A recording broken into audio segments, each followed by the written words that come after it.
Muito boa tarde. Vamos dar início então à nossa celebração. Não é? Nós estamos no aniversário dos 80 anos do Informador Fiscal. Como tal, vou-me dispensar do protocolo, vou-me dispensar de alguns formalismos. Queria começar por dirigir os meus cumprimentos à mesa e aos oradores de uma forma geral, os quais posteriormente apresentarei de uma forma mais detalhada. Sr. Bastonário da Ordem dos Contabilistas Certificados, Dr. Luís Azevedo, Dr. Ana Carqueja, Dr. Pinto Pinto, Dr. Pedro Marinho Falcão, Dr. António Costa Oliveira, Dr. Joaquim Freitas da Costa e Dr. Rui Correia. Muito obrigado por terem acedido ao nosso pedido.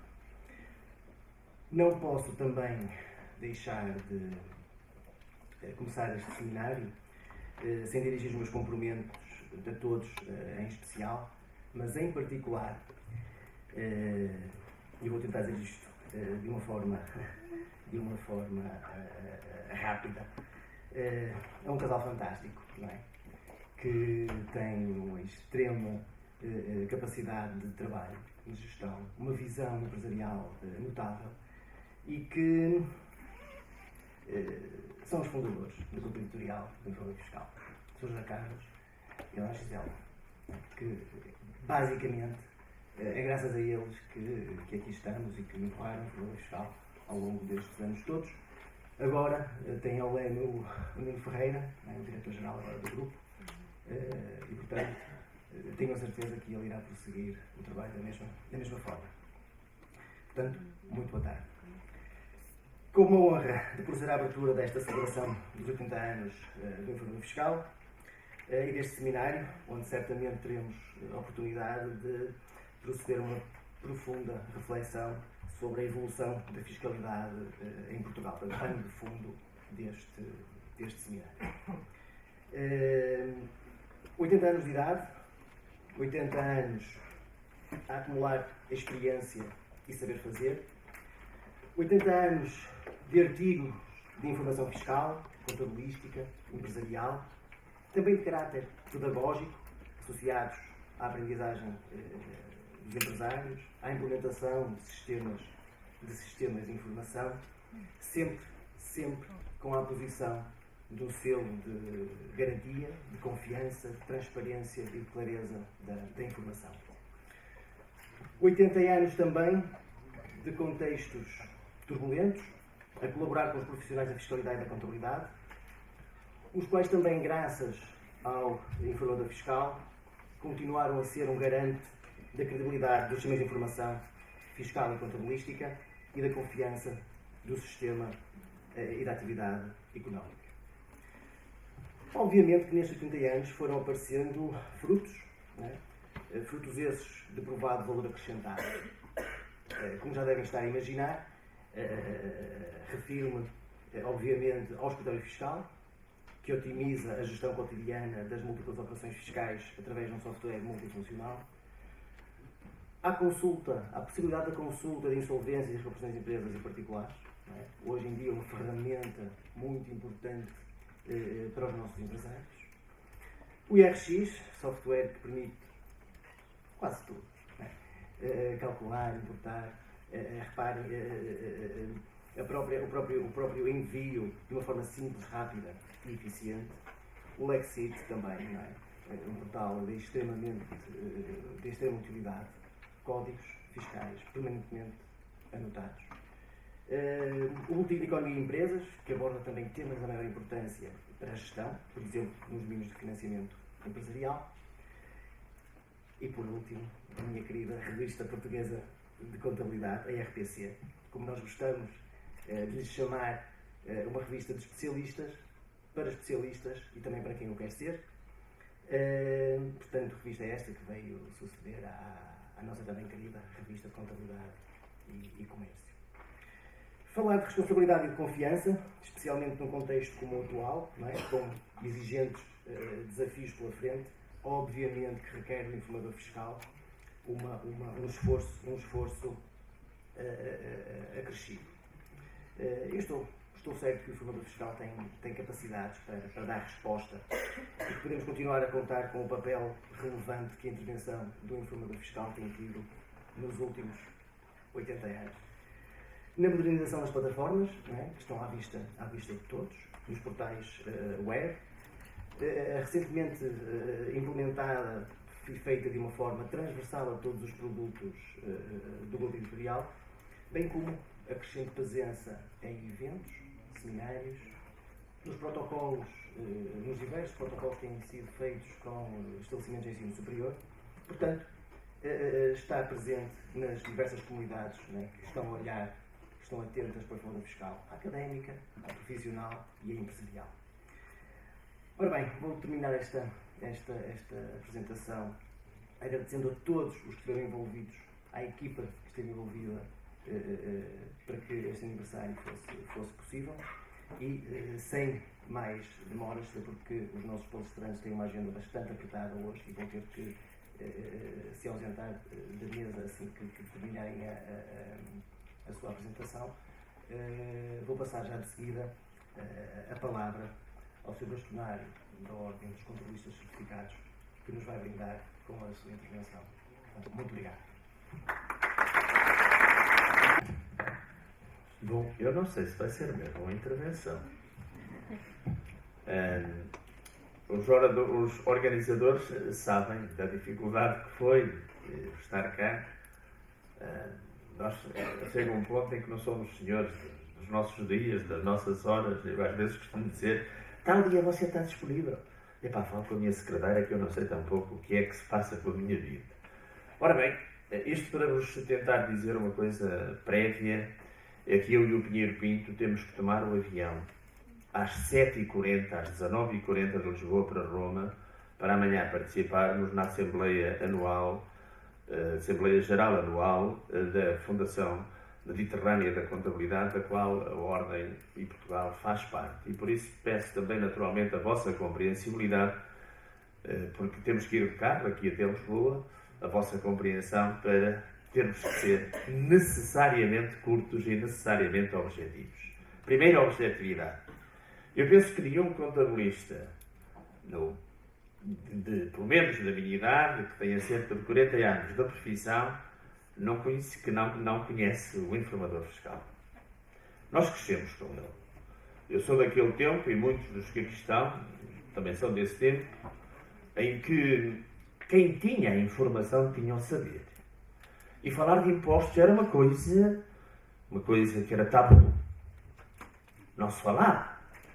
Eu recordo-me que uma ocasião teve uma fiscalização aqui com o nosso amigo Helder, e em que um colega dele, e meu amigo da Direção de Finanças de Braga, deu-me uma cópia de um ofício circular. E era assim: ó Zebedeo, tu não mostres a ninguém. Tu não mostres a ninguém.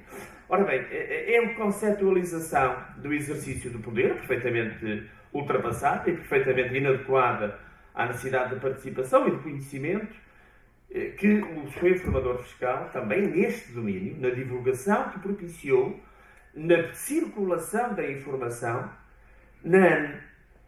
eu diria, na socialização da informação, que eu entendo que o informador fiscal desempenhou esse papel histórico que nós todos que vivemos esta nossa profissão há tantos anos nos habituamos a ler. Eu ainda continuo a assinar 2 informadores fiscais. Tenho 2 escritórios, um em Famalicão e outro na minha aldeia, e também continuo a assinar o informador fiscal, não obstante ter toda a panóplia de informação que hoje é possível ter neste domínio. Porquê? Perdoem-me, é uma questão de, como é que é dizer, de hábito. Já faz parte do nosso hábito, do nosso dia-a-dia. Quando temos uma dúvida, as minhas colaboradoras, quando eu pergunto uma coisa, elas têm dúvidas, elas dizem: está no informador fiscal? Está. Leio muito mais do que eu, confesso também, mas ainda hoje continuo a ter isso. E naturalmente que depois da minha secretária me dizer que houve uma solicitação acrescida por parte dos organizadores da minha presença, eu também vou dizer uma outra confidência. Eu senti assim uma vontadinha de me esforçar um bocado, de estar aqui convosco, com vocês hoje um bocado. E por isso temos que reconhecer este papel histórico que o informador fiscal desempenhou e continua a desempenhar. Evidentemente que os tempos são outros. Evidentemente que não estamos a falar em 1978, 1976, não estamos a falar nesses tempos. Estamos a falar em 2015, onde as coisas modificaram de uma forma radical, onde as pessoas assumiram muito maior responsabilidade e onde a exigência, onde o saber hoje tem uma exigência muito mais acrescida do que aquele que tinha nesse tempo, sendo naturalmente quem tem hoje o saber tem naturalmente, quem tem o conhecimento tem naturalmente, perdoa-me, mas o termo que vou usar tem a riqueza, porque hoje quem sabe pode transformar esse saber em rendimento. Eu, por exemplo, podia ter desligado o telemóvel, coisa que não fiz, mas pronto, deixem lá, perdão-me com a vossa autorização, vou tirar-lhe agora o som. Mas como estava a dizer, evidentemente que hoje há novas exigências. Hoje há maiores responsabilidades. Não sei se maiores ou se menores. Tenho algumas dúvidas disso, mas há uma exigência muito maior no exercício da profissão, naquilo que a sociedade em nós vê, naquilo que nós devemos dar e podemos dar à sociedade, e porquanto também teremos que repensar, e muito bem, o informador fiscal está a ler esses sinais dos tempos e está naturalmente também a adaptar-se a essa exigência. E hoje, com toda a quantidade de informação que circula, nós temos é começar a ter a necessidade de selecionar a informação que nos interessa. Porque temos a infeliz ideia de querer conhecer a informação toda, acabamos inevitavelmente por não conhecer nenhuma. E por isso temos que começar a dizer: isto interessa, lá, vou ver, aquilo não interessa e volta fora. Hoje não há mais tempo para nós, temos que selecionar de uma forma muito mais rigorosa essa informação. Isto quer dizer o quê? Que a informação qualificada e selecionada, que o informador fiscal venha a desenvolver, penso que é muito importante, continuar a ter uma importância muito grande no exercício e para os profissionais da contabilidade e da fiscalidade. Muitas pessoas não gostam, questionam estes dois vetores, mas é importante percebermos que um sem o outro perdem capacidade, perdem valor, não acrescentam nada, e poderemos ter aquilo que tem hoje os países nórdicos, que têm os contabilistas e têm os tax advisors. E portanto andam para aqui repartidos, uns para um lado e outros para outros, não sabem muito bem qual deles é que deve desempenhar o papel e em que circunstâncias é que o devem desempenhar. E por isso, este meio de informação, este que eu gosto de chamar, formação e informação, aliás, a fronteira entre um termo e outro é demasiado ténue, a informação e a formação, deve continuar, na minha opinião, a esforçar-se por continuar a responder às necessidades dos profissionais. Estas coisas são mesmo assim e só há uma solução. Estou plenamente convencido disso. A diferença há de se fazer pela qualidade. Ninguém tenha dúvidas quanto a isso. Quem tiver qualidade, isto é, quem tiver conhecimento, há de naturalmente diferenciar-se de quem não o tiver, quem não tiver essa qualidade. E por isso fica o apelo para que continuem também a construir e a serem parceiros da construção dessa qualidade. Porque quem tiver qualidade há de se ingrar. E quem não tiver, naturalmente, há de continuar. Enfim, não quer dizer que vá à sarjeta, mas continuará numa dimensão muito mais reduzida e muito mais empobrecida do que quem tiver essa mesma qualidade. Dizia-me o Pinheiro Pinto, a mulher do Torneiro, e dizia ao Sr. Domingos Azevedo: você não fala muito, senão depois podemos ir às 3h15 não me deixa falar nada. Eu não quero fazer isso. Quero deixar tempo para o Pinheiro Pinto, quero naturalmente pedir-vos desculpa por não poder estar mais tempo com vocês, mas sabem, a vida é assim, quando a gente aceita também estar em determinados lugares, tem que também entender que deixa de ser muitas vezes o que é uma pessoa normal e deixa naturalmente de ter tempo muitas vezes para aquilo que gostaria de ter. Às vezes faz-me lembrar a minha mulher, que às vezes diz assim: parece impossível, quanto mais velho estás, mais maluco ficas.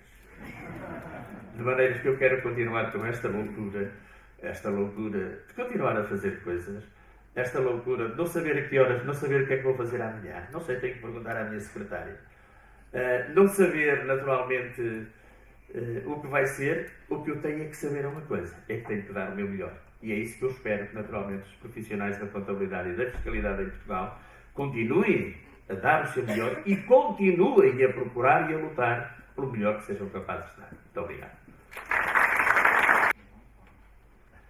Ora bom, muito boa tarde a todos. Estou aqui com muito gosto e com muita pressa. Como já disse a vacinar, temos ainda que... Nós estávamos para ir de manhã, de manhã do Porto, de modo que o facto de querermos estar presentes nesta sessão obrigou-nos a mudar para Lisboa, porque não havia avião ao fim da tarde no Porto, e portanto ainda temos que ir para Lisboa. Não sei se vamos apanhar movimento ou não, mas digamos, eu fazia questão mesmo de estar aqui. E começaria por fazer umas referências pessoais. Desde logo, o Sr. José Carlos Ferreira e a esposa, que eu conheço há mais ou menos 36 anos. Bem. E a esposa em particular não havia desde essa altura, praticamente, mas logo a reconheci, o que é bom sinal. E agora vou confidenciar-lhes como é que eu os conhecia. Eu conheço porque eles tinham uma espécie de uma tipografia, né, encaixada, salvo seja, no cemitério de Paranhos, junto à paragem do autocarro. Eu estava a dar aulas na faculdade e ia lá para me encadernarem no informador fiscal. Curiosamente, é mais uma das razões porque eu fazia muita questão de estar aqui. O informador fiscal, eu ainda hoje guardo religiosamente, encadernadinho por eles, muito bem encadernado, como se usava à moda antiga, e ainda hoje, muitas vezes o consulto, pelo menos há lá um que eu consulto várias vezes, que é o que tenho, que é a Lei 311 de 82, porque é o dos leasings e tal, quando pede, lá parece que já tem olhos e vai lá para buscar. Mas já agora, em termos pessoais também, aproveitava nesta felicitação que quero fazer pelos 80 anos do informador fiscal, uma pessoa que eu não conheci, mas que me habituei a respeitar, que foi o Sr. Arezzo. Pronto, eu ia lá aos meus clientes e de vez em quando, para além do informador fiscal, ainda havia o Sr. Arezzo, que também era informador fiscal, pessoalmente, ou por telefone. Portanto, qualquer pessoa telefonava para o informador fiscal e dizia: Sr. Arezzo, olha, eu sou assinante, olha, quando é que acaba o prazo para entregar isto? E ele esclarecia às pessoas. Nem saber se era mesmo assinante, se não era. E, portanto, com aquela vontade de... Portanto, isso é que é um verdadeiro informador fiscal. De modo que, portanto, pediram-me para falar sobre a evolução do sistema fiscal e eu não podia deixar, digamos mesmo, consumindo algum tempo, a fazer esta referência ao informador fiscal. E, portanto, iria falar agora um bocadinho sobre a evolução do sistema fiscal, em que eu costumo dizer que há dois vetores fundamentais. A receita, por um lado, e a justiça, por outro. Então, esta matéria dos impostos é simples. No fundo, é para dar dinheiro. Receita. Depois, há que distribuir isso de uma forma o mais justa possível. Isso aí. Hoje, digamos, eu gostaria de fazer alguma referência ao ambiente fiscal.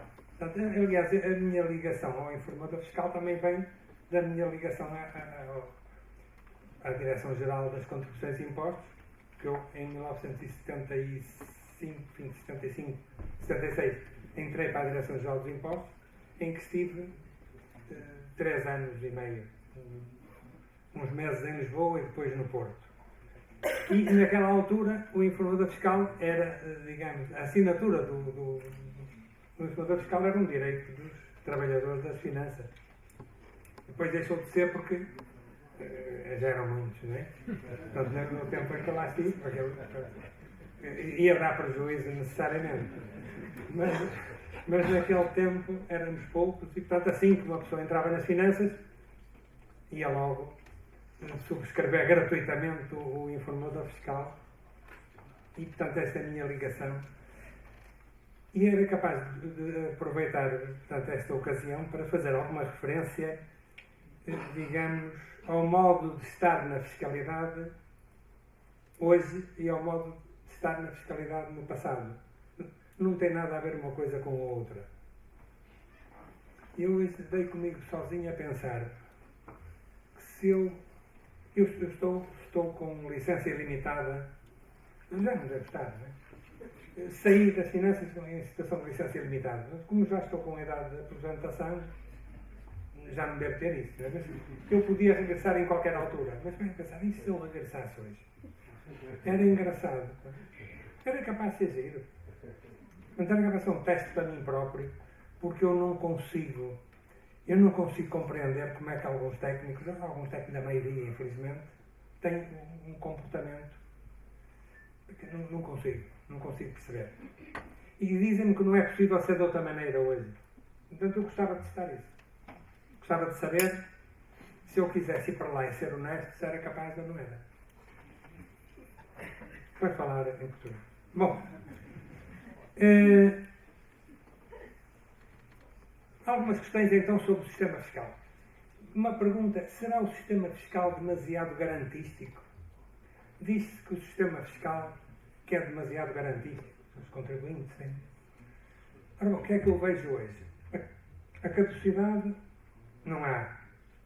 As coisas praticamente não caducam. A prescrição não há. E depois temos, por exemplo, o direito da audição. Aqui até eu nem tinha escrito isto, eu escrevi o direito de audição ou o direito à indignação. Aliás, já escrevi numa revista um artigo exatamente sobre isto. Saber se o direito da audição é mesmo um direito à audição ou é um direito à indignação. E eu estou convencido que é mesmo um direito à indignação e daí que eu normalmente o exerça. Porque há muita gente que diz assim, não vale a pena.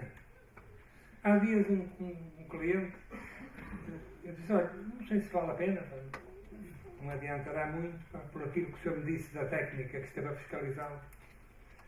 Mas agora é outra pessoa que vai analisar. Não, o direito à audição é a mesma.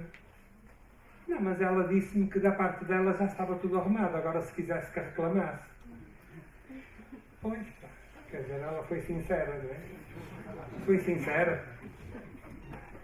O homem percebeu outra coisa, não é? Mas não, de facto era assim. E acabou por exercer o direito à audição. E a senhora mesmo, com determinadas evidências, não aceitou. Pelo menos teve uma amassada de escrever. Pelo menos, deixa-me ter-lhe amassada. Pronto, teve que escrever alguma coisa. Nada de jeito, mas gastou tempo, consumiu algum tempo. E já me aconteceu-me, por exemplo, isto aqui há uns 3 ou 4 anos, e tem acontecido sistematicamente isto. Há um contribuinte é notificado, por exemplo, para exercer o direito à audição nos primeiros dias de agosto. E tem 15 dias. Quer dizer, dizem-me, eu acredito que não é má fé. É uma questão de quererem ir para férias com a secretária arrumada. Está bem, mas quer dizer, mas eu quero estar de férias, descansado.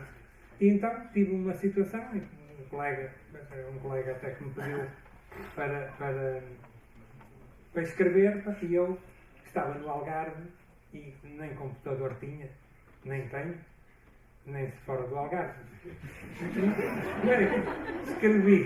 Escrevi aquilo à mão, mandei para a minha filha e ela escreveu e deu andamento. E quando eu cheguei depois de férias, perguntei, olha uma coisa, tu leste aquilo que eu escrevi? Li. E que tal? Quer dizer, assim, aquilo não foi uma coisa de, estava muito bem, mas o que é que tu achaste? Pai, tu sabes quem é que vai ler aquilo? Sei, é a própria técnica que fez o relatório. Foi assim um bocadito duro. Pois foi. Mas diz-me agora então uma coisa. Tu achas que se eu tivesse sido mais meigo ela me aceitava alguma coisa? Não. Então, desabafei. Ao menos, quer dizer, eu não tenho dúvida nenhuma que se eu fosse mais meigo era a mesma coisa. Portanto, aquilo está, como disse a outra, da minha parte está resolvido. Aliás, um caso de uma não estou a falar do Porto, Mas interessa, né? De uma outra direção de finanças. Uma sujeita que inclusive tinha feito uma inventariação na empresa e quando se lhe diz, olha, a inventariação foi mal feita, a conclusão a que chegou está errada porque... E a senhora responde, não, o direito à audição dizendo, pois, mas o contribuinte é que teve a culpa, porque não me ajudou a fazer a inventariação. O contribuinte é que tinha a obrigação de fazer a inventariação para lhe dar. É aquilo que eu adiante falarei, também que é uma outra questão, que é o dever de colaboração. Também está muito na moda. Portanto, o direito de audição é hoje, não tem nada a ver com o sistema garantístico. É um pró-forma. É um pró-forma. Na generalidade dos casos, eu gostava que houvesse estatísticas disso, quer dizer, o que é que se altera em termos de direitos de audição. A gente sabe, em termos de reclamações, se calhar nem os sabe, em termos de impugnações dos tribunais, agora não sabe dos direitos de audição. Nada. Portanto, não valia a pena estar. É só para a gente dar asa ao seu direito à indignação, para desabafar. Pronto, tipo sempre, já que não pode fazer mais nada. Bom, outra característica do sistema fiscal tem a ver com a ausência, por regra, do efeito suspensivo. Ou seja, do princípio do paga agora e reclame depois. Se disse, mas isso não foi sempre assim. Não. Quer dizer, foi. Foi, mas não foi. Porquê? Porque apesar de ser assim, os senhores chefes das repartições de finanças, nem eram serviços ainda, eram repartições, chefes das repartições de finanças, tinham o bom senso de fazer eles o efeito suspensivo. Como sabiam que as reclamações iam demorar não sei quantos anos, eles próprios não executavam. E, portanto, apesar de ser, o princípio foi sempre este, muita gente nem sabia que não acontecia nada. Raramente acontecia de haver uma execução. Aliás, houve um período em que só se podia suspender a execução em impugnação judicial. E, portanto, a gente apresentava uma reclamação graciosa. Passados 3 ou 4 anos, vinha uma execução. Então a gente apresentava uma impugnação para poder suspender. Mas muita gente nem sabia disso, porque, de facto, não executavam. Agora executam. Porque agora a execução é feita pelo sistema. Portanto, é o sistema que executa, é o sistema que faz tudo e, portanto, as pessoas não têm culpa de coisíssima nenhuma. Outra coisa que muita gente não conhece é o Instituto do Indeferimento Tácito.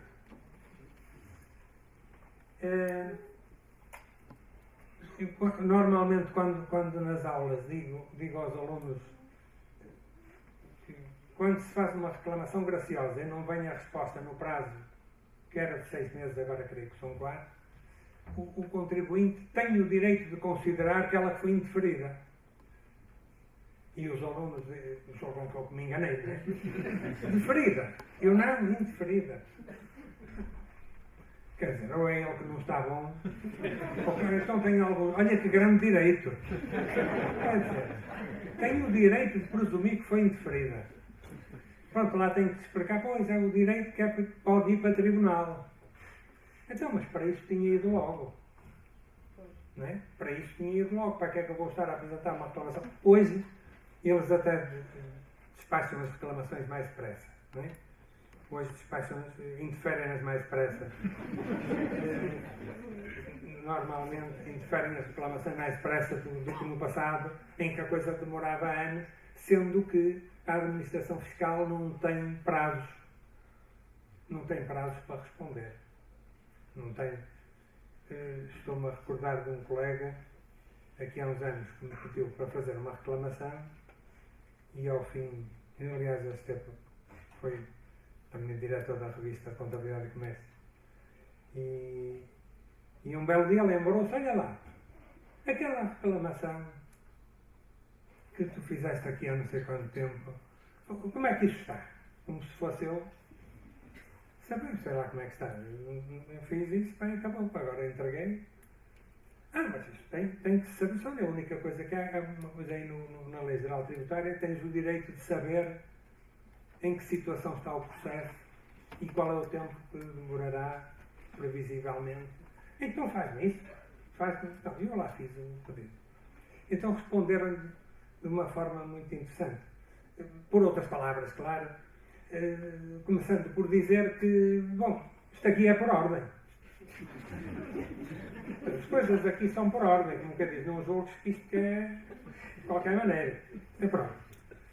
Por acaso, estamos em condições de informar que o seu processo acaba de ser distribuído e, portanto, presume-se que dentro de 90 dias, depois passado para meio ano, estava-me ele a telefonar. Olha lá, aquilo não era 90 dias. Agora o que é que se passa? Quer dizer, eles têm que dizer quanto tempo se prevê, mas depois, então, não tem poemas nem coisíssima nenhuma, não há hipótese. Eu uma vez, foi no quarto bairro, cheguei lá por causa de uma certidão para renunciar à isenção numa transmissão por causa do IVA e aquilo já ia num prazo. Como é que eu cheguei lá e disse à menina que me atendeu: olha, eu hoje não saio daqui sem a certidão. E faz favor, diz ao seu chefe que tem muita sorte de eu não lhe aplicar uma coisa. E ele, tipo, é maluco, e lá foi falar com o chefe e ele deu uma certidão. Eu também, porque, mas não pode aplicar coimas, nem juros compensatórios, nem não pode aplicar nada. Mas, enfim.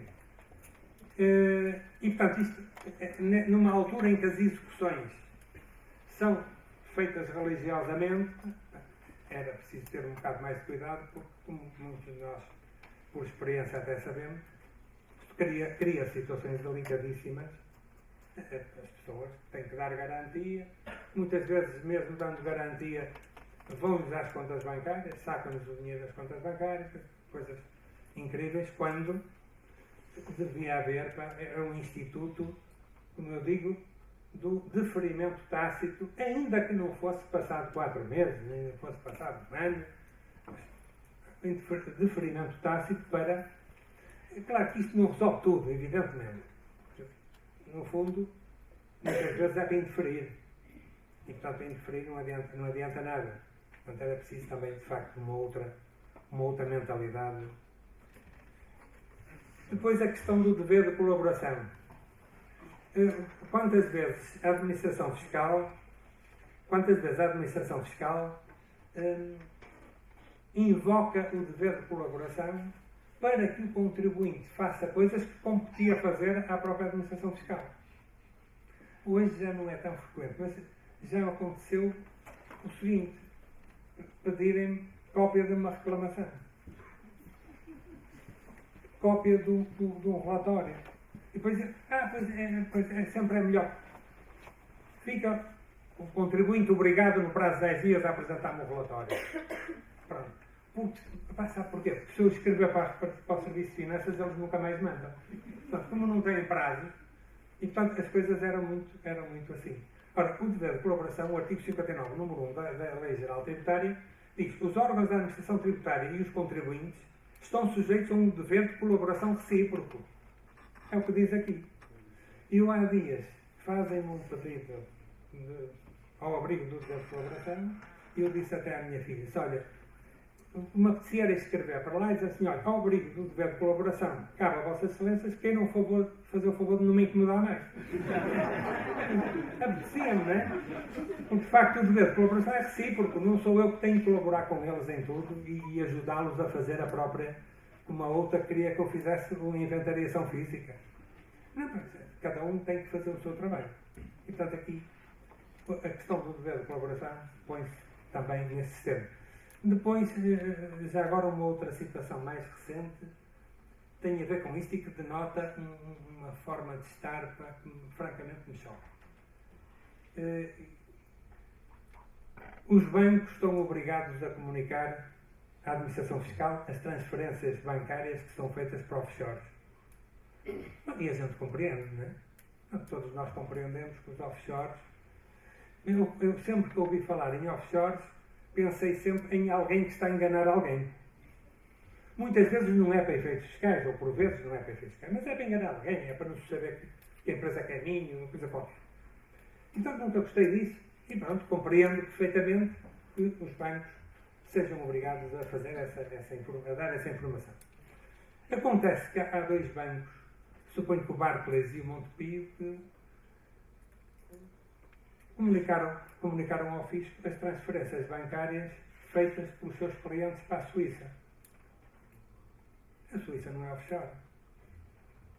Bom, então, o fisco escreve para o contribuinte a dizer, olha, obrigo de não sei de quê, das transfronteiras, tal, dado, temos a informação de que o senhor fez umas transferências para países de não sei quantos, offshore, abreviadamente offshore, concretamente a Suíça, tal. Pronto, eu respondi dizendo, olha, a Suíça não está aí nisso, portanto, dado que os seus obtiveram essa informação de forma errada, queiram fazer o favor de considerar sem efeito o pedido que me fizeram. Sendo certo que os próprios bancos em questão, alertados para o efeito, já substituíram nas suas declarações. E voltam com outra carta. Queira fazer o favor de explicar, tal, sob pena de quebra de sigilo bancário, não sei quantos, tal. Como tenho a particularidade de ter sido professor do indivíduo que assinou a carta e de ser amigo dele, telefonei e disse, olha, diga-me uma coisa, uma carta assim, pá, isto não tem jeito nenhum, pá. Ah, doutor, sabe como é, pá?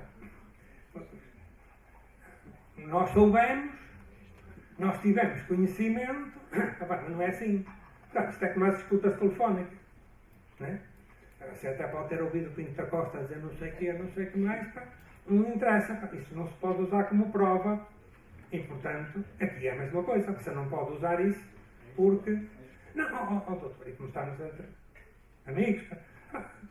Não acha que se entre o interesse público de tributar e de apanhar dinheiro a esses tipos, malandros, tal, e o interesse privado do sigilo, não sei o quê, pá, não acha que deve prevalecer o público?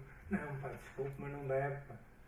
O interesse público está exatamente em proteger o sigilo tal qual ele está. Não é? Isso é que é o interesse público. Não tem sentido nenhum. Bom, mas pensando bem, sabe, isto é, diz-me ele, é como uma denúncia. Então, o banco disse-me isto indevidamente. Não devia ter dito, mas disse. Pronto. É como se fosse uma denúncia. Eu tenho o denunciante, que é o banco, tenho o denunciado, que é o contribuinte, tenho aqui um facto e, portanto, é por aí que nós vamos.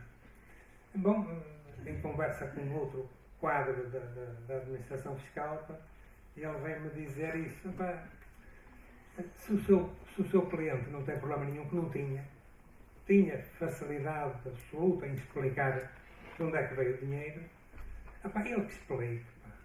Porque assim, a gente arquiva o processo e não incomoda mais.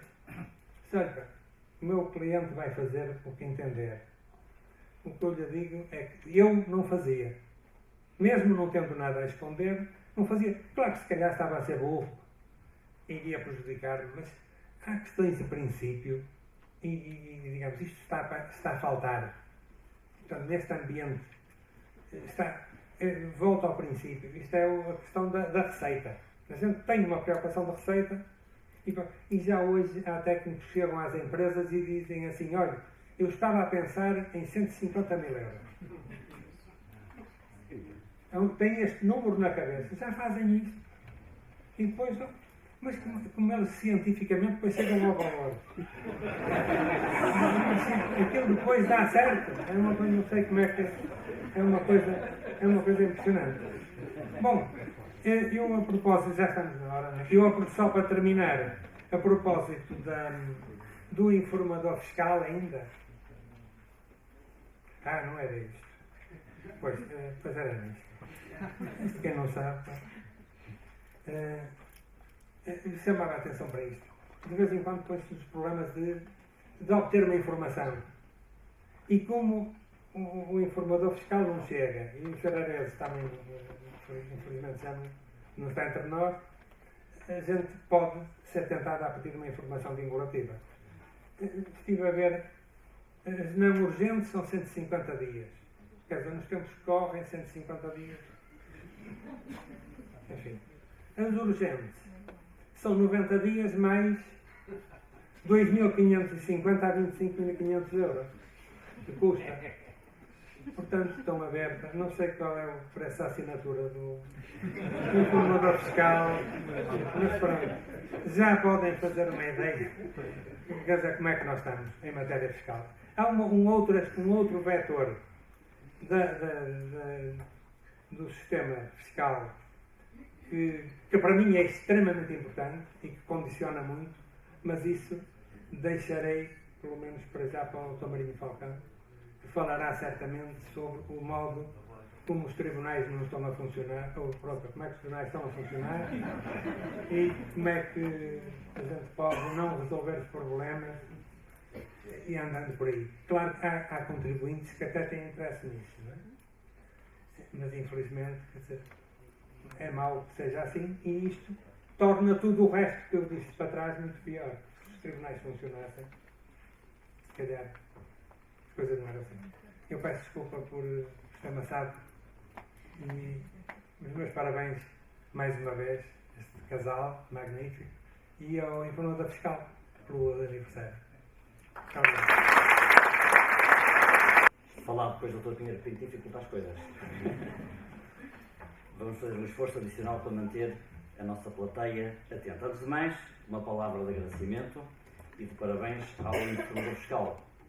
Eu comecei a minha vida profissional ligada à área fiscal em 1988, quando saí da universidade fui convidado para ficar monitor da respectiva disciplina, depois na universidade, e quem lidava com as áreas da fiscalidade estava seguramente ligado também ao informador fiscal, porque era uma fonte de informação. Hoje, provavelmente, os mais novos não experimentam essa dificuldade, porque através da internet e do Google conseguem ter uma informação direta sobre as questões que mais os apoquentam, nomeadamente a evolução da legislação, o acesso à informação que é veiculada pela própria AT, a informação que é dada pelos nossos tribunais, mas em 1988, de facto, nós experimentávamos essa dificuldade e as grandes incertezas com que convivíamos era a de saber se a legislação com que estávamos a trabalhar estava ou não atualizada, e nessa matéria, de facto, o informador fiscal era preponderante porque dava-nos a confiança que era necessário para saber que estávamos a trabalhar com legislação atual,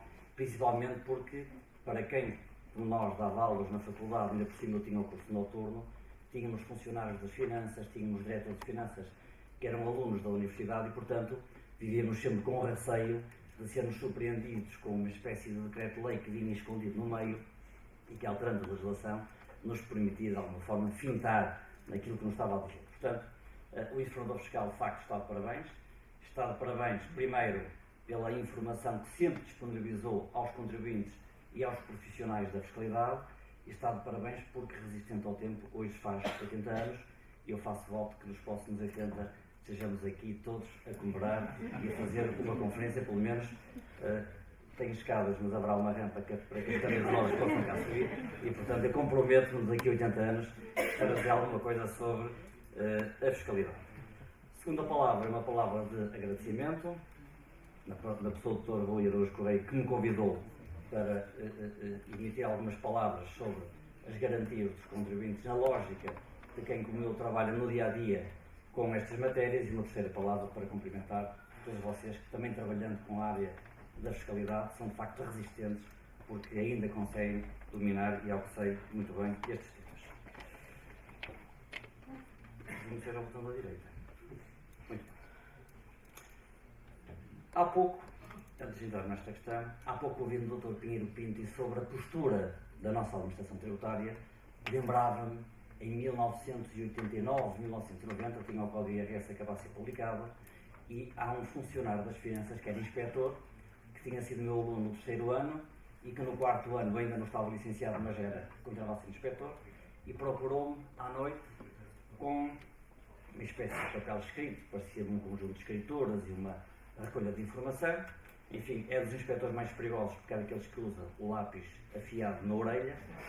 Isto retrata literalmente aquilo que aconteceu, só faltava aí um bocadinho mais crescida, mas era de facto que usava o lápis na orelha e procurou-me dizer-me qual é a sua opinião.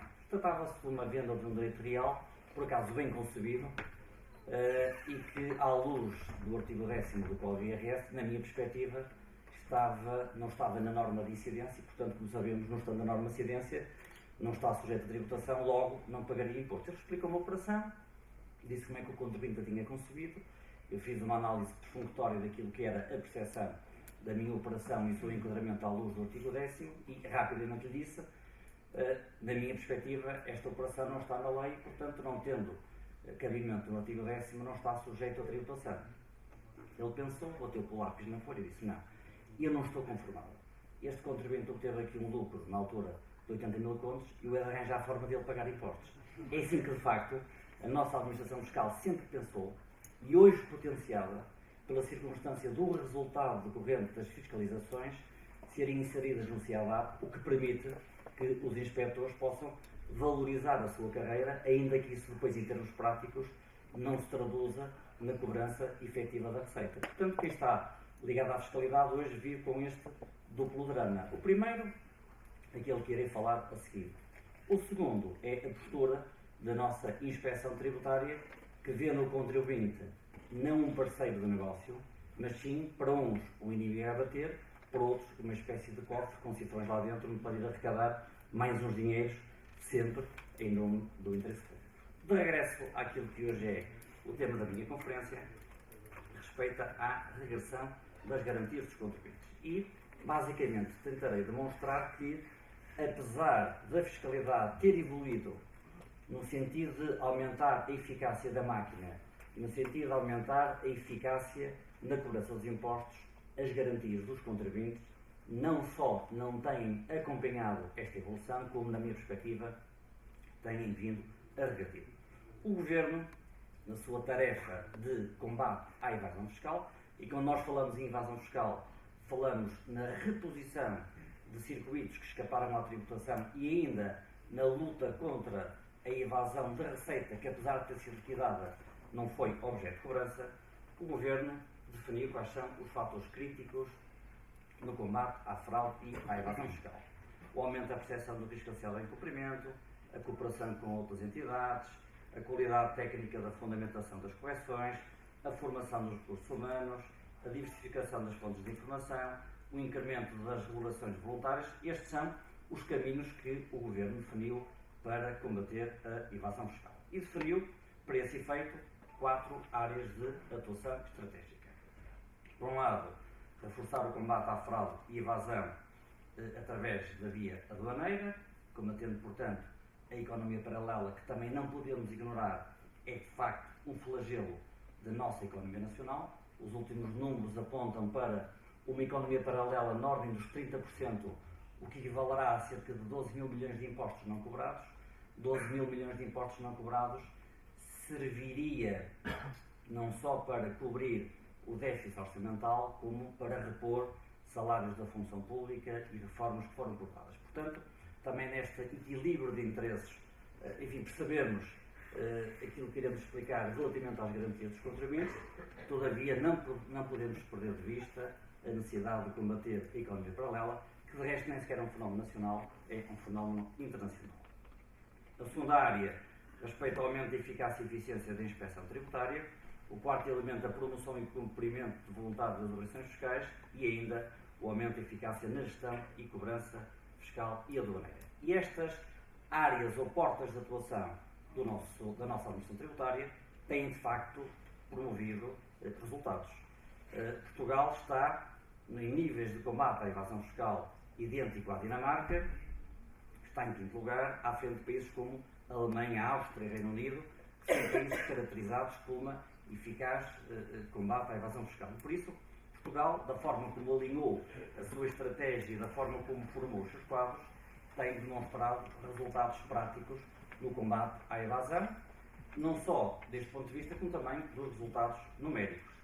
Recentemente, o Governo adiantou que conseguiu arrecadar 814 milhões de euros com as medidas antifraude implementadas em 2014, o que significa um aumento da receita fiscal de 4,7% por comparação com o ano de 2014 e, no que respeita ao IVA e ao IRS, um crescimento de 2,4% e 4,6%. E, do ponto de vista da eficiência fiscal, de facto, os números são também eloquentes.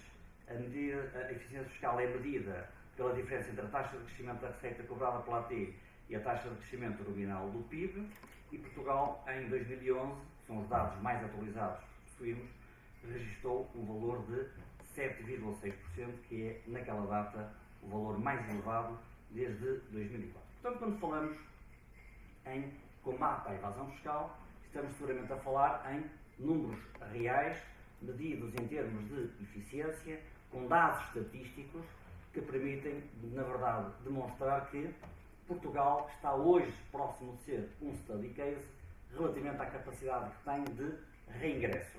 Reingresso de valores que escaparam à tributação e que são reconduzidos ao sistema fiscal por via do combate à fraude e, por outro lado, a capacidade que o Estado tem de cobrar, em termos pecuniários, mais receita por comparação com os anos anteriores. Isto é visível também em procedimentos paralelos que são desencadeados pelo Estado português, nomeadamente na troca de informações com outras administrações tributárias. Em 2011, que são os dados conhecidos, as informações cresceram 46% por comparação com os anos anteriores. Ainda falando de procedimentos paralelos, tem vindo a aumentar o número de pedido de sigilos bancários pela administração tributária, porque não só a legislação foi alterada, como também os próprios bancos têm informações sobre esta matéria que interessa à administração fiscal. Aliás, recentemente achei muito curioso que, para aplicar as manifestações de fortuna, a administração tributária começaram a contactar os contribuintes porque tinham acesso a uma informação ao valor dos juros que, a título de rendimentos da categoria E, os contribuintes tinham recebido. E, portanto, a administração fiscal fazia as seguintes contas. Se um contribuinte recebeu, a título de juros, a quantia de X, e eu, a administração tributária, presumo, estávamos em 2015, uma taxa de 4,5%, significa que o contribuinte tem um depósito a prazo de X. Diga-me então qual é a origem dos rendimentos que lhe permitiu ter um depósito a prazo que lhe rendeu a taxa de juros de Y. O único dado objetivo que verdadeiramente tem a administração tributária é o juro líquido recebido pelo contribuinte através da informação que é disponibilizada pelas entidades bancárias ao abrigo da recente alteração que foi introduzida na Lei Geral Tributária. Mas a administração tributária, partindo desta premissa, constrói para trás um conjunto de informação e impõe que o contribuinte, por via desta norma do artigo 89A, lhe preste um conjunto de informações. Daí que a questão do levantamento de sigilo bancário seja uma questão premente, porque é através da informação bancária que muitas vezes a administração fiscal consegue reconstituir a vida do contribuinte e, através dela, partir para a aplicação de regras que, dando origem à tributação, estão hoje diversificadas. Regras que permitem a aplicação dos métodos indiretos, regras que permitem a tributação segundo as manifestações de fortuna, todas elas decorrentes justamente do levantamento de sigilo bancário. E por isso é que os números que aparecem na projeção nos dão de forma eloquente esta perspectiva. A capacidade de recurso à informação que depois se traduz no aumento das inspeções e nas correções por via do acesso à informação bancária. Do ponto de vista das reversões, esta figura dá-nos nota do aumento significativo das reversões fiscais, porque a administração tributária já percebeu que, na maior parte dos casos, por via das empresas, principalmente depois do aumento exponencial das insolvências, não é possível promover a respectiva cobrança e, portanto, hoje tem, de resto, um sistema informático já montado, julgo que se chama SIGI, que permite, através dele, identificar situações de ausência ou insuficiência de património. Portanto, o sistema automaticamente promove as reversões e os dados que aparecem na projeção são dados que assinalam o aumento pronunciado a partir do ano de 2008 das reversões dirigidas contra os contribuintes. Do ponto de vista dos processos de contraordenação, de facto, a máquina mantém a mesma dinâmica e mantém a mesma eficiência. No decorrer ou na decorrência de qualquer inspeção tributária, a Administração Fiscal imediatamente levanta o auto de notícia que, estando informatizado, dá origem à instauração do processo de contornação, correndo em paralelo, após a inspeção, as ações instauradas pelos contribuintes, reclamações ou impugnações, e simultaneamente os processos de contornação, que são processos que surgem imediatamente após as inspeções, o que antes não ocorria porque a Administração Fiscal não tinha a máquina informática montada, e tendo hoje, os processos são instaurados automaticamente. O mesmo ocorre nos crimes fiscais. Tinha ocorrido um aumento exponencial dos crimes fiscais, em especial dos crimes de combate à fraude e dos crimes de abuso de confiança fiscal, e recentemente a UTAU, a Unidade Técnica de Apoio Orçamental, que pretendia conhecer a dimensão dos ganhos da eficiência fiscal, obteve alguns resultados. A Secretaria de Assuntos Fiscais divulgou em setembro de 2014 uma estimativa de 747 milhões de euros para o acréscimo de receita em 2014, gerada pelo combate à fraude e evasão fiscal. Ou seja, números reais, estatísticas que demonstram, como há pouco explicava, a capacidade que a Administração Fiscal tem de detectar, identificar, corrigir e depois cobrar. E neste ambiente, porque é um dos vetores que há pouco falava o Dr. Pinheiro Pinto, o vetor da cobrança da receita, que é justamente a razão de ser do sistema tributário, havendo há um aumento da eficiência do sistema fiscal e, portanto, uma capacidade clara da Administração Fiscal corrigir, repor e cobrar, o que é que se esperava do ponto de vista agora do segundo vetor do sistema tributário, que são as garantias dos contribuintes. Esperava-se um sistema que fosse mais justo, que fosse mais equitativo, mais imparcial e, sobretudo, mais eficiente. Mais justo relativamente às metodologias que permitem ao contribuinte a reposição da legalidade, mais equitativo na medida em que devia ser mais distribuído o conjunto de direitos e obrigações que incidem sobre a administração e o contribuinte. Há pouco o Dr. Pinheiro Pinto falava do dever de colaboração, e reparem que o dever de colaboração está desequilibrado. Porque se um contribuinte não cumprir o dever de colaboração, a administração tributária imediatamente acena com a aplicação da coima, que é o resultado prático do incumprimento desta obrigação, mas se a administração tributária não colaborar com o contribuinte no tipo de informação que lhe é solicitado, o contribuinte não tem mecanismos de forma com rapidez de recuperar a informação.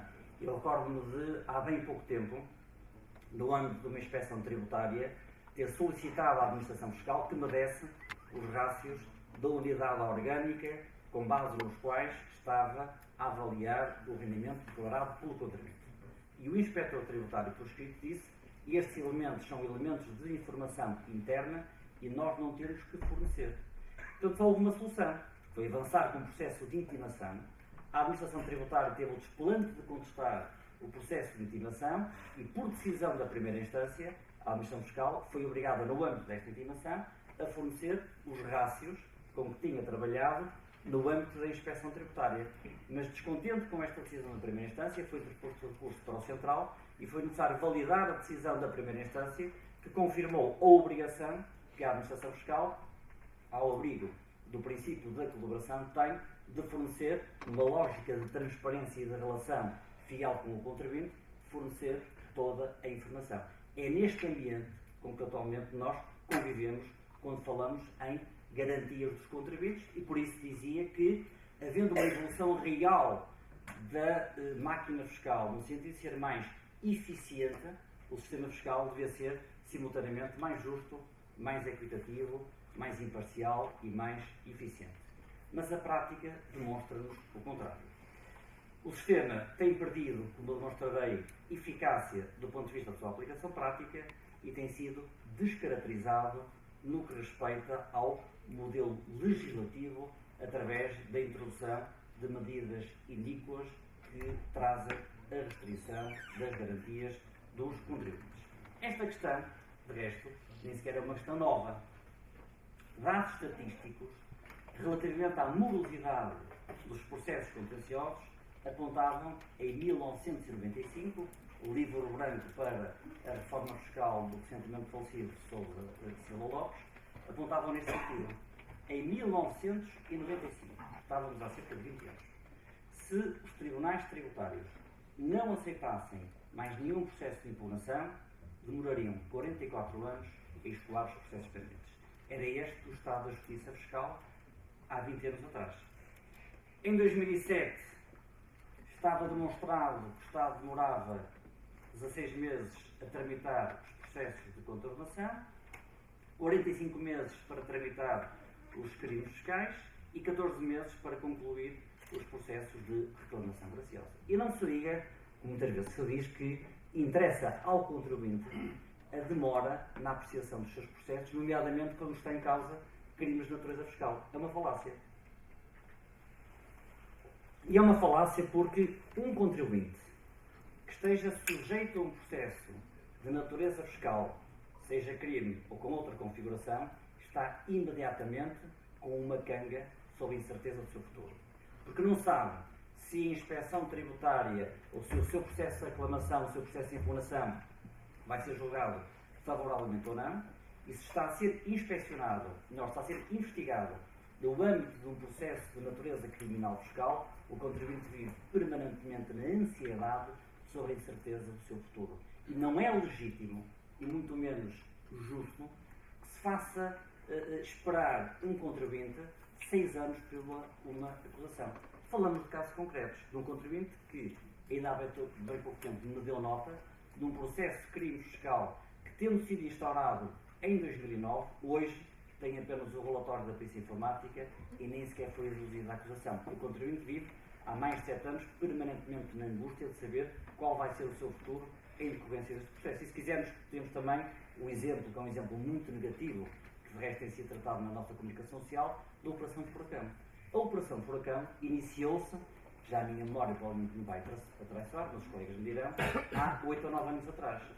A segunda acusação do processo da Operação Furacão foi proferida esta semana. E os contribuintes que têm empresas, na por cima, são empresas de grande dimensão, que estão sujeitos ao escrutínio dos bancos, que estão sujeitos ao escrutínio de clientes ou fornecedores estrangeiros, vivem permanentemente sobre a ansiedade daquilo que será o seu futuro em resultado das investigações dos crimes de natureza fiscal. Por isso, não se diga, como muitas vezes a administração fiscal e os nossos responsáveis pretendem dizer, que a morosidade dos processos de impugnação ou a morosidade dos processos de investigação beneficiam o contribuinte. É uma falácia, é uma mentira, e quem no dia a dia, como todos nós, convive com os contribuintes, sabe que isto não representa aquilo que se passa na relação entre o contribuinte e a administração, e sabe justamente que não é isto que querem os nossos empresários. Ainda em 2007, a estatística não evoluiu e, no que respeita aos processos de impugnação, o tempo de duração média era de 44 meses. E esta questão é uma questão muito relevante porque dados estatísticos referentes a junho de 2012 apontavam para uma circunstância preocupante, é que cerca de 40% das impugnações judiciais dão origem a ganho de causa total dos contribuintes. Se somarmos a isto as impugnações que têm ganhos parciais, mas muito perto dos ganhos totais, percebemos que 50% das decisões, ou perto de 50%, para sermos rigorosos, das decisões tomadas pela administração tributária são ilegais. Pelo menos aquelas que são conhecidas pelos nossos tribunais. Porque, como sabemos, há muitas decisões da AT que não chegam ao conhecimento dos tribunais, seja pela inércia dos contribuintes, seja por qualquer outra razão, mas daquilo que é dado a conhecer, quase 50% das decisões tomadas pela nossa administração tributária são anuladas totalmente pelos tribunais, o que demonstra uma tendência para a ilegalidade das decisões tomadas pela AT. E isto é, digamos, preocupante e vem a enfatizar a necessidade que hoje todos nós sentimos dos processos de impugnação judicial serem decididos e serem decididos em curto tempo. É esta aquilo que nos ensina a prática e por isso dizíamos, do ponto de vista prático, o sistema de reposição da legalidade é um sistema ineficiente. E tem sido, como há pouco anunciava, descaracterizado do ponto de vista do plano legislativo. Falarei de alguns, e apenas alguns, exemplos que, na minha perspectiva, apontam nesse sentido. Primeiro, consistiu na revogação do antigo artigo 129 do Código IRC, que permitia ao contribuinte deduzir recurso hierárquico com efeito suspensivo, dispensando-lhe a obrigação de prestar garantia para discutir a legalidade do ato praticado pela administração tributária. O nosso legislador percebeu que era uma solução que o contribuinte tinha e que o dispensava de prestar garantia, revogou este preceito. O segundo foi a deslocalização da competência para o acesso às contas bancárias. Quem decidia se havia ou não legitimidade para ter acesso às contas bancárias na versão inicial eram os tribunais.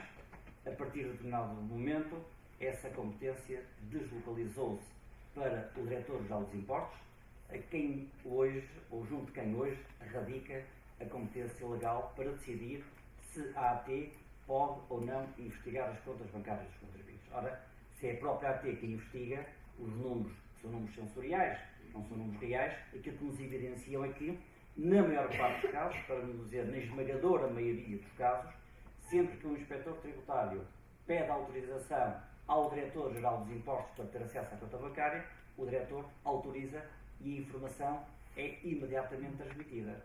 E o que é que diz a lei? É que, mesmo que o contribuinte deduza recurso contencioso desta decisão, ela não tem efeito suspensivo.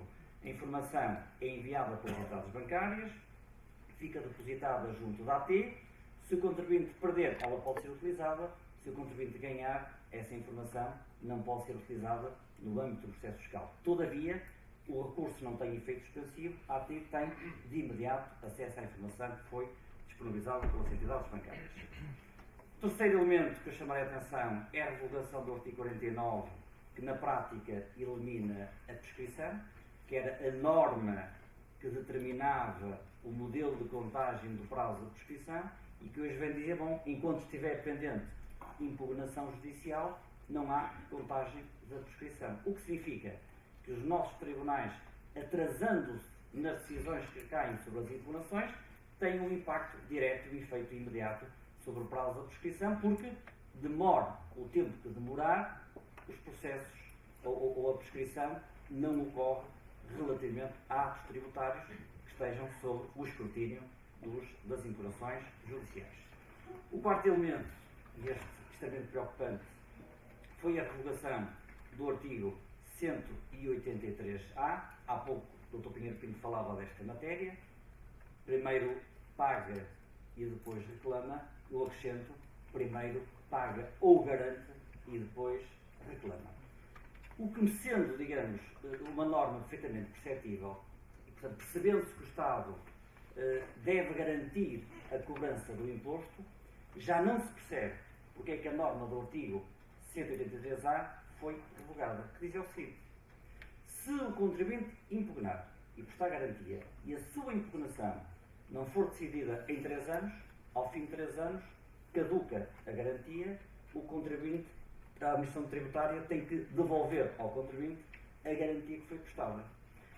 O que diz o Código de Processo e Procedimento Tributário é que os processos de impugnação judicial devem ser decididos ao fim de 24 meses. O que dizia o artigo 183 é que se as impugnações não fossem decididas em 3 anos, a administração tributária tinha que devolver as garantias aos contribuintes.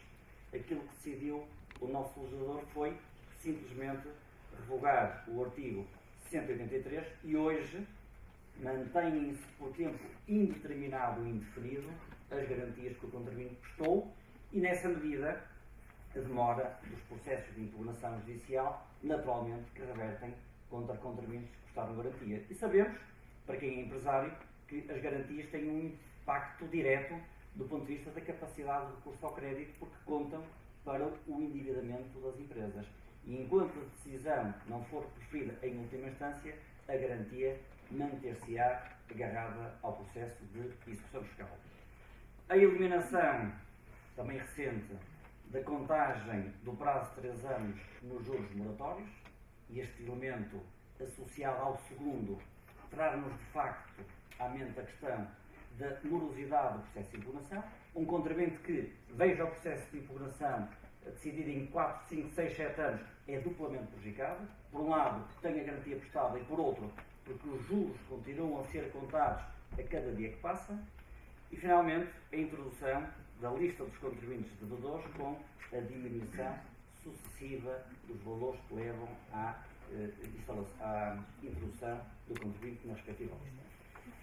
Estas alterações legislativas, a par da ineficiência do sistema de reposição da legalidade, não só deve preocupar os profissionais que, como nós, lidam diariamente com a administração tributária, com os contribuintes, com as matérias da fiscalidade, mas preocupam também os empresários.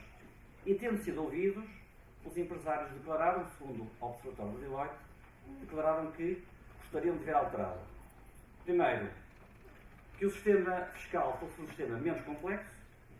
Segundo, que fosse introduzida maior estabilidade na lei fiscal, que se diminuísse o prazo da caducidade, fosse reduzido o número de obrigações declarativas, que a justiça, em especial a justiça tributária, fosse uma justiça de tempo útil, que ocorresse uma simplificação administrativa na área fiscal e que houvesse uma maior eficiência da máquina tributária do ponto de vista da apreciação das decisões a propósito de reclamações ou dos recursos hierárquicos. Esta realidade, que é a ineficiência da máquina fiscal e algum desencanto dos nossos operadores económicos, tem impacto direto, em especial, tem impacto direto no investimento estrangeiro. Também, segundo os dados da Deloitte, o maior obstáculo ao investimento é o funcionamento da justiça, mas o quarto maior obstáculo é o investimento. O quarto maior obstáculo ao investimento é a carga fiscal que incide sobre as empresas.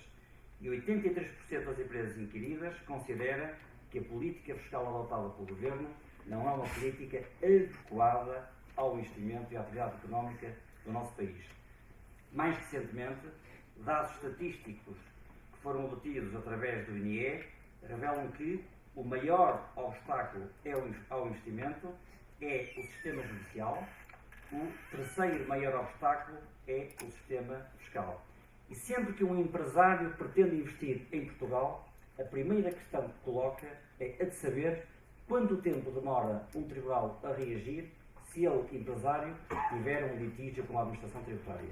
E se o empresário souber que o seu litígio pode demorar 5, 6 ou 7 anos, e não falarei em casos académicos, são casos com que nós lidamos todos os dias, se o empresário souber que o seu litígio demora 6 ou 7 anos a ser decidido nos nossos tribunais e que isso implica a prestação da garantia, que isso determina a contagem permanente dos juros moratórios, provavelmente ponderará se Portugal é ou não um país friendly para investir e, nessa medida, a todos deve-se preocupar, inclusivamente à própria administração tributária, cuja receita depende da atividade económica, a todos deve preocupar a eficiência do sistema fiscal, a eficiência da reposição da legalidade, a eficiência do sistema judicial. Muito obrigado.